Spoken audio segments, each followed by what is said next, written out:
আমরা ধর্ষণ এবং জেনা ব্যভিচারের জন্য সর্বোচ্চ শাস্তি প্রকাশ্যে প্রয়োগের দাবি জানাই। সরকার ইতিমধ্যে আংশিক দাবি পূরণের পরিবেশ তৈরি করেছে, সর্বোচ্চ শাস্তি নিশ্চিত করবার পদক্ষেপ নিয়েছে। আমাদের দাবি পরিষ্কার, সেই শাস্তি জনসম্মুখে প্রকাশ্যে প্রয়োগের ব্যবস্থা করতে হবে, যেন একটা ধর্ষণের শাস্তি দেখবার পর সমস্ত লম্পটদের বুকের মধ্যে ভয়ের কম্পন তৈরি হয়ে যায়। আমাদের স্পষ্ট আরেক দাবি হল, শুধুমাত্র ধর্ষণের কঠোর শাস্তির মাধ্যমে ধর্ষণ এবং ব্যভিচার বন্ধ করা যাবে না, এর যে উৎসমুখগুলো রয়েছে সেই উৎসমুখগুলো বন্ধ করতে হবে। নারীকে অশ্লীল ভাবে উপস্থাপন করবার সমস্ত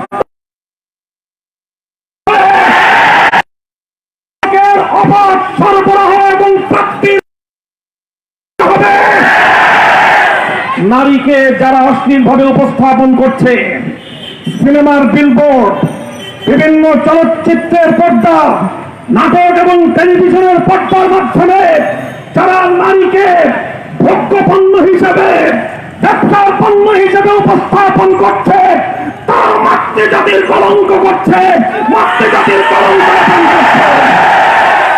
আমরা একটা সময় পর্যন্ত দাবি জানাবো, সরকারকে বলবো, এই যে রাস্তাঘাটে বিভিন্ন বিলবোর্ড, বিভিন্ন ডিজিটাল অ্যাডভার্টাইজমেন্ট, বিভিন্ন সিনেমা হলগুলোতে, নাটকের নামে টেলিভিশনগুলোর পর্দায় নারীকে অশ্লীল ভাবে উপস্থাপন করার এই প্রবণতা রোধ করুন, এই অপতৎপরতা বন্ধ করুন।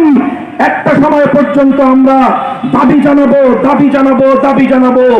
যদি আমাদের শান্ত আন্দোলনের ভাষা বুঝতে সরকার ব্যর্থ হয়, তাহলে তাওহীদি জনতা এই অস্থিরতা নিজেদের হাতে আমরা ভেঙে খান খান পরিষ্কার ভাষায় বলতে চাই, আজকে ইসলামপন্থী নাস্তিক্যবাদের দোসরেরা তারা মামুর বাড়ির আবদার নিয়ে এসেছে। ওরা ধর্ষণ বন্ধ করতে চায় না, ওরা ধর্ষণ বিরোধী বিভিন্ন সংগ্রাম এবং বিভিন্ন সমাবেশের নামে রাজপথে প্রকাশ্যে নারী পুরুষ তারা অশ্লীল এবং যৌন আচরণের মাধ্যমে গোটা দেশ এবং জাতিকে কলঙ্কিত করার পায়ে তারা চালাচ্ছে। এর চেয়ে বড় কথা, বাংলাদেশের আলেম সমাজের ওয়াজ মাহফিল, কোরআনের মাহফিল, আলোচনার মাহফিল, ওয়াজ এবং তাফসীরের মাধ্যমে যেখানে মানুষকে নীতি নৈতিকতার শিক্ষা দেওয়া হয়, শালীনতার শীলতার শিক্ষা দেওয়া হয়, সেই ওয়াজ মাহফিল গুলোর বিরুদ্ধে আজকে তারা বিষোদ্গার শুরু করেছে। আমরা বুঝি না এটা কি সরকারের সাথে তাদের কোনো পাতানো খেলা কিনা। একদিকে তারা দাবি তুলছে ওয়াজ মাহফিল বন্ধ করতে হবে, আরেকদিকে প্রশাসনের বিভিন্ন জায়গা থেকে ওয়াজ মাহফিলের পারমিশন না দিয়ে সারা দেশের ওয়াজ মাহফিল গুলোকে বন্ধ করে দিচ্ছে। আরেকদিকে ধর্ষণের উস্কানি দেওয়ার জন্য অশ্লীলতার আখড়া সিনেমা হলগুলোকে উন্মুক্ত করে দেওয়া হচ্ছে। আমি জানি না আগামী দিনে মাহফিল বন্ধ করে সিনেমা হল উন্মুক্ত করবার কোন পায়তারা যদি চালানো হয়, তাওহীদি জনতা সিনেমা হল দখল করে মাহফিল বাস্তবায়ন করতে পারে।